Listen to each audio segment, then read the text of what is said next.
হবে রোজা আসার পূর্বেই বেশি বেশি তাওবা এবং ইস্তেগফার পাঠ করা। অনেকে ভাবে যে রোজার মাস আসলেই মনে হয় অটোমেটিক্যালি আমার সিনসগুলো, আমার যে গুনাহ আছে এগুলো মনে হয় অটোমেটিক্যালি ক্ষমা হয়ে যাবে, but in actual fact it's not like that.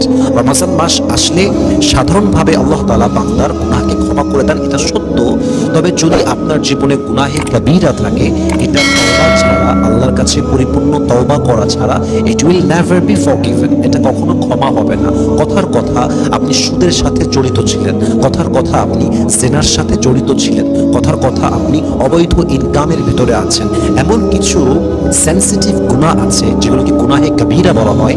এই গুনাহগুলো জাস্ট রমজান মাস আসলেই ক্ষমা হয়ে যায়, ব্যাপারটা এরকম নয়, বরং এগুলো গুনাহের জন্য আল্লাহর কাছে তওবা করতে হয়। আল্লাহর কাছে ঘাটি দিলে তওবা করার পরেই আল্লাহ তাআলা বান্দাকে ক্ষমা করেন।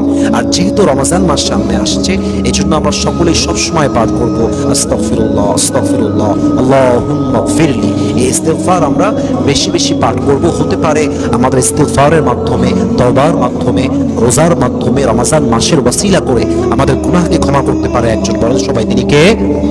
এক নাম্বার, বেশি বেশি তওবা এবং ইস্তেগফার পাঠ করা।